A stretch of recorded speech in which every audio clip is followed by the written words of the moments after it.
Hello friends, welcome to my YouTube channel. Video start કરતાં પહેલાં તમે મારી ચેનલ સબસ્ક્રાઈબ ના કરી હોય તો યુટ્યુબ પર જઈને ખુશી કુકિંગ એન્ડ બ્યુટી સર્ચ કરીને મારી ચેનલને સબસ્ક્રાઈબ કરો, જેથી મારા અવનવા વિડીયો આપ સુધી પહોંચી રહે. તો આજે આપણે બનાવીશું કેળાનું શાક.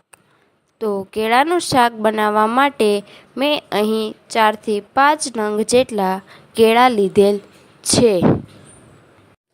કેળા સાવ પાકલ પણ નથી લેવાના અને સાવ કાચા પણ નથી લેવાના, મીડિયમ લેવાના છે.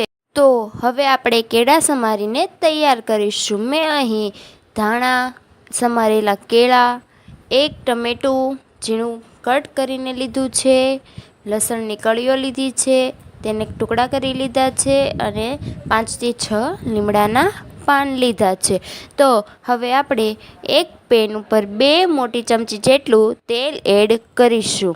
તેલ ગરમ થાય ત્યાં સુધી રાહ જોઈશું. ગેસની ફ્લેમ હાઈ જ રાખીશું, જેથી આપણું તેલ છે તે ફટાફટ ગરમ થઈ જાય. તો તમે જોઈ શકો છો આપણું તેલ હવે ગરમ થઈ ગયું છે. તો આપણે તેમાં રાઈ જીરું એડ કરીશું. ગરમ તેલમાં રાઈ જીરું એડ કરવાથી તે બરાબર રીતે ફૂટી જાય એટલે તેમાં એડ કરીશું હિંગ. હિંગ એડ કર્યા બાદ હવે આપણે તેમાં લીમડાના પાન એડ કરીશું. હવે લીમડો સારી રીતે શેકાઈ જાય એટલે તેમાં એડ કરીશું લસણની કળીઓ. તો તમે જોઈ શકો છો હવે મેં તેમાં એડ કરી છે અડધી ચમચી જેટલી હળદર. હવે મેં જે 1 ટામેટું લીધું હતું તે હું તેમાં એડ કરીશ અને તેને સારી રીતે મિક્સ કરી લઈશું. તો હવે આપણું ટમેટું છે તે બરાબર રીતે ચડી જાય ત્યાં સુધી આપણે તેને તેલમાં રાખીશું અને ગેસની ફ્લેમ હાઈ જ રાખીશું. તો તમે જોઈ શકો છો આપણું ટમેટું ધીમે ધીમે ચડવા માંડ્યું છે. તો હવે તેમાં એડ કરીશ અડધી ચમચી જેટલું મીઠું. હવે તેમાં 1 ચમચી જેટલો ધાણા જીરું પાવડર એડ કરીશ અને હવે તેમાં એડ કરીશ 1 મોટી ચમચી લાલ મરચું.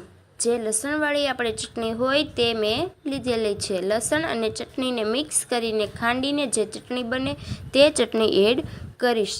તો હવે આપણો શાકનો કલર એકદમ ચેન્જ થઈ ગયો છે અને લાલ દેખાઈ રહ્યું છે. તો હવે તેમાં એડ કરીશ જે કાપેલા કેળા લીધેલ હતા તે. તો હવે હું તેમાં બધા જ કેળા એડ કરી દઈશ અને કેળા એડ થાય એટલે તેને સારી રીતે મિક્સ કરી લેવાના. તો તમે જોઈ શકો છો આપણા શાકનો કલર એકદમ ચેન્જ થઈ ગયો છે અને લાલ ચટાકેદાર શાક બની રહ્યું છે.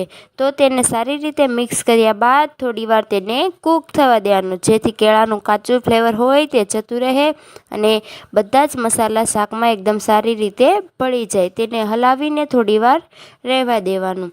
તો તમે જોઈ શકો છો આપણું શાક હલાવીને એકદમ તૈયાર થઈ રહ્યું છે. હવે તેને થોડીવાર માટે કૂક થવા દઈશું. તો હવે આપણા શાકમાં જે તેલ હોય તે ઉપર આવી ગયું છે એટલે આપણું શાક ચડીને એકદમ તૈયાર થઈ રહ્યું છે.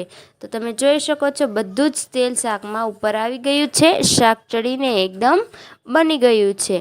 તો ફ્રેન્ડ્સ, તમને આ રેસીપી કેવી લાગી તે અમારા કોમેન્ટ બોક્સમાં જરૂર જણાવજો.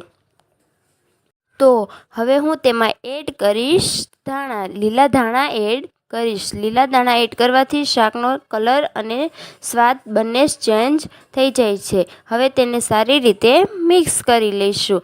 તો તમે જોઈ શકો છો આપણું શાક બનીને એકદમ રેડી થઈ ગયું છે. લાલ ચટાકેદાર અને ટેસ્ટી ફૂલ શાક તૈયાર છે. જોતાં જ મોઢામાં પાણી આવી જાય અને ખાવાની ઈચ્છા થઈ જાય તેવું શાક બનીને તૈયાર છે. તો please like, share and subscribe my channel. Thank you for watching my video.